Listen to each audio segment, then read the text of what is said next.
Selamat datang di kelas Bahasa Indonesia bersama Bu Yana.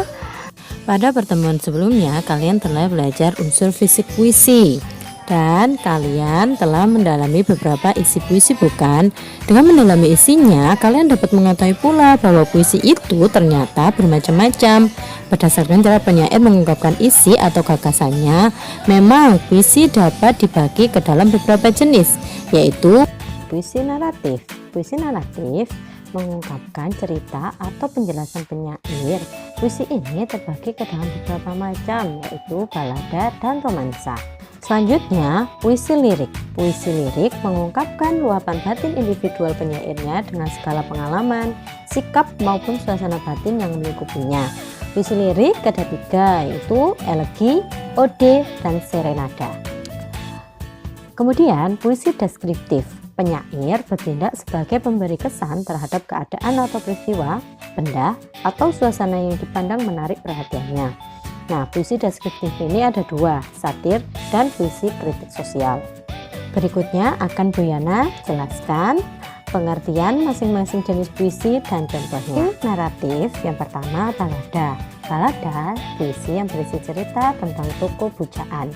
Kedua, romansa, puisi, jenis puisi yang menggunakan bahasa romantik yang berisi kisah percintaan yang diselingi petualangan. Perhatikan video contoh puisi balada dan contoh romansa berikut ini. Dongeng Marsina. Marsina, buruh pabrik arloji, mengurus presisi. Merakit jarum, skrip, dan roda gigi. Waktu memang tak pernah kompromi, ia sangat cermat dan hati-hati. Marsina itu arloji sejati. Tak lelah berdetak memintal kefanaan yang abadi. Kami ini tak banyak kehendak, sekedar hidup layak, sebutir nasi. Marsina kita tahu tidak bersenjata. Ia hanya suka merebus kata sampai mendidih lalu meluap kemana-mana. Ia suka berpikir, kata siapa, itu sangat berbahaya. Marsina tidak ingin menyulut api, ia hanya memutar jarum arloji agar sesuai dengan matahari. Ia tahu hakikat waktu, kata siapa, dan harus dikembalikan ke asalnya, debu. Di hari baik, bulan baik, Marsina dijemput di rumah tumpangan untuk suatu perhelatan. Ia diantar ke rumah siapa, ia disekap di ruang pengap, ia diikat ke kursi. Mereka kira waktu bisa disumpah agar lengking detiknya tidak kedengar lagi. Marsina tidak diberi air, ia tidak diberi nasi, detik pun gerah berloncatan ke sana kemari.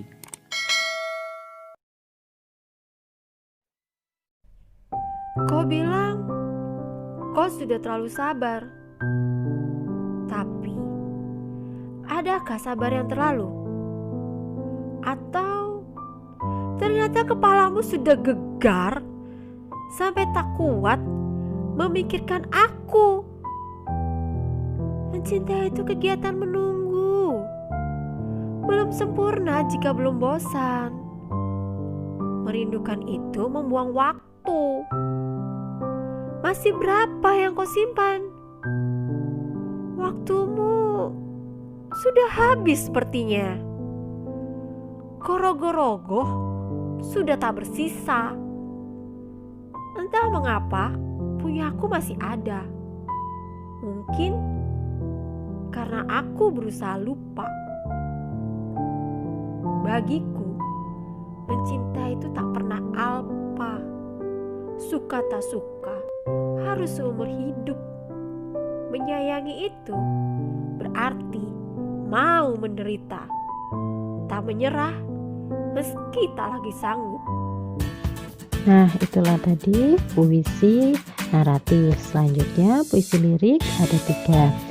1. Elegi, puisi yang mengungkapkan perasaan duka. Yang kedua, serenada, sajak percintaan yang dapat dinyanyikan Yang ketiga, ode, puisi yang berisi pujaan terhadap seseorang, sesuatu hal atau suatu keadaan. Perhatikan contoh-contoh video puisi lirik berikut ini.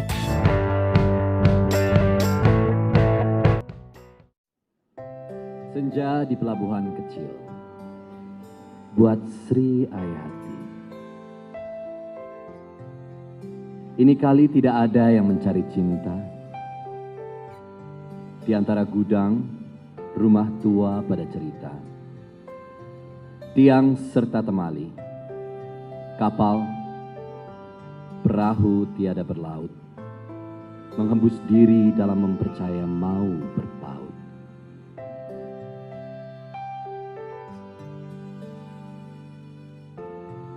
Gerimis mempercepat kelam. Ada juga kelepak elang, menyinggung murang. Desir hari lari berenang, menemu bujuk pangkalan akanan. Tidak bergerak. Dan kini, tanah dan air tidur, hilang ombak.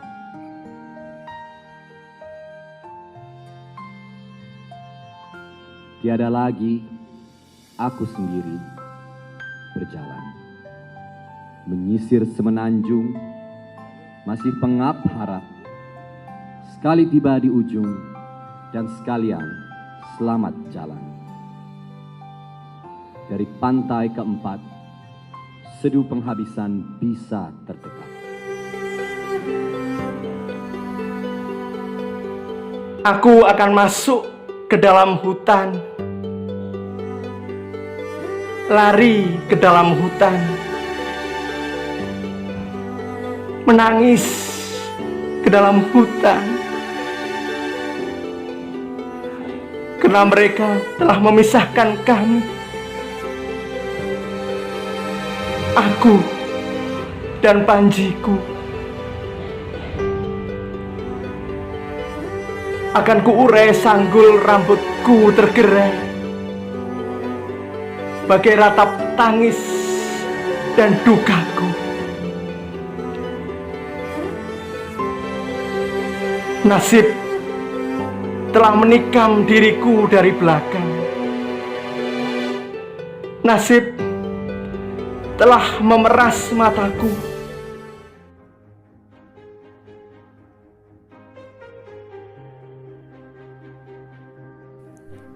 Bertahun setelah kepergiannya, kurindukan dia kembali.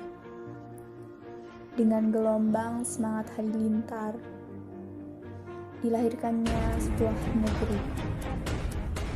Dalam lumpur dan lumut, dengan api menyapu kelam menjadi untayan permata hijau, di bentangan cahaya abadi, yang senantiasa membuatnya tak pernah berhenti bermimpi. Menguak kabut mendung, menerjang benteng demi benteng, kembalikan arah topan, menjelmakan impian demi impian. Dengan seorang sahabatnya, mereka tanda tangani naskah itu. Mereka memasang tiang bendera, merubah nama pada peta, berjaga membacakan sejarah, mengganti bahasa pada buku. Lalu dia meniup trompet dengan selaksa nada kebangkitan sukma. Kini kita ikut membukukan nama di atas pengkalayannya, meruntuhkan sambil mencari daftar mimpi membuat bulan. Itu tadi contoh-contoh puisi lirik. Selanjutnya puisi deskriptif ada dua. Yang pertama satir, puisi yang mengungkapkan perasaan tidak puas penyair terhadap suatu keadaan, namun dengan cara menyindir atau menceritakan keadaan sebaliknya. Yang kedua, puisi kritik sosial, puisi yang juga menyatakan ketidaksenangan penyair terhadap keadaan atau terhadap diri seseorang, namun dengan cara membeberkan kepincangan atau ketidakberesan keadaan atau orang tersebut. Berikut contoh-contoh puisi deskriptif.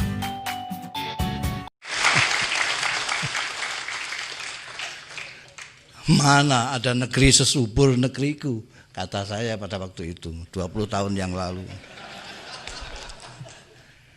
Mana ada negeri sesubur negeriku. Sawahnya tak hanya menumbuhkan padi, tebu dan jagung, tapi juga pabrik, tempat rekreasi dan gedung. Perabot-perabot orang kaya di dunia dan burung-burung indah piaraan mereka berasal dari hutanku. Ikan-ikan pilihan yang mereka santap bermula dari lautku. Emas dan perak perhiasan mereka digali dari tambangku.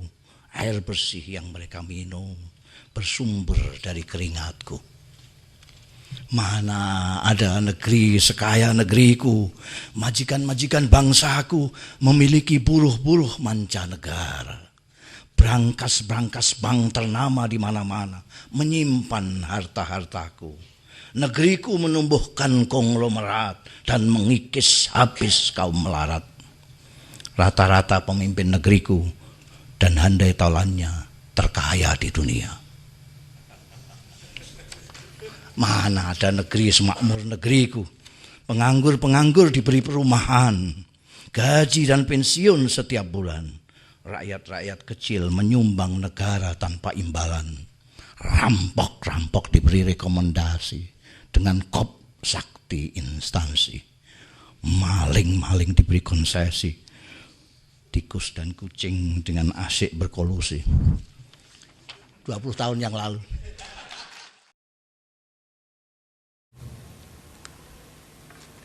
Mas Kumambang,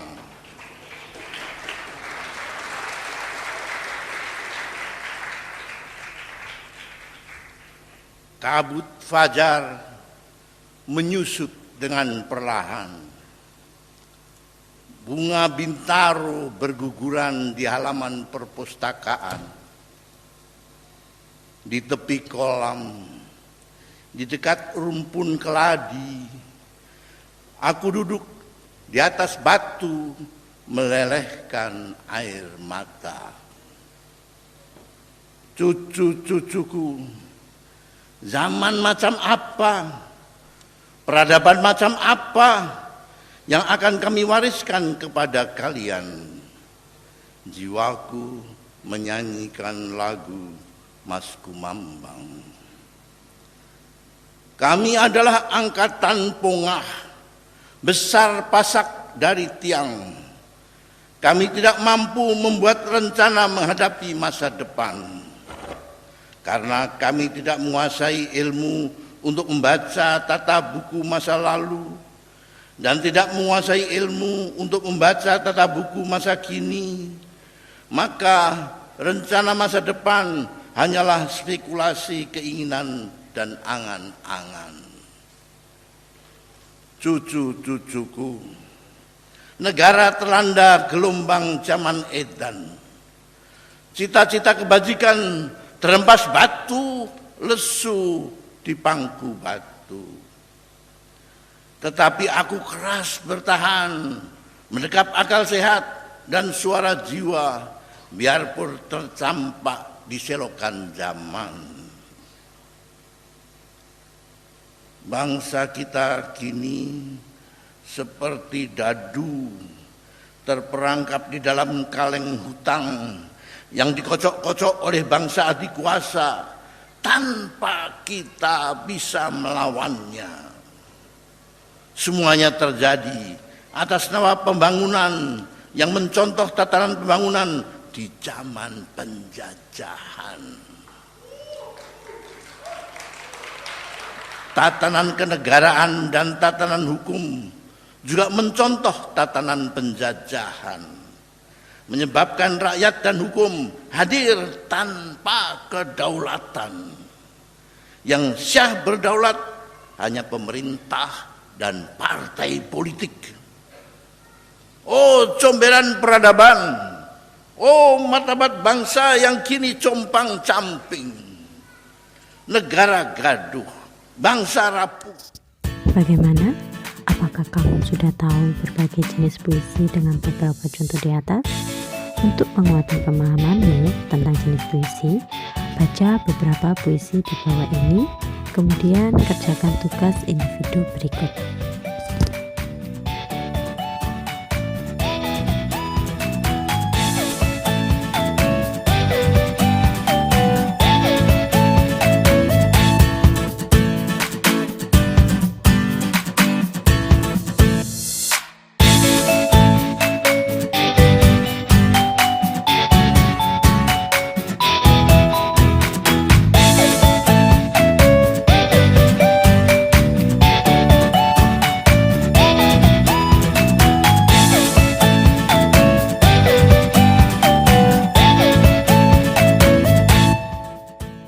Materi selanjutnya yaitu unsur batin puisi akan Bu Yana paparkan pada video pembelajaran selanjutnya.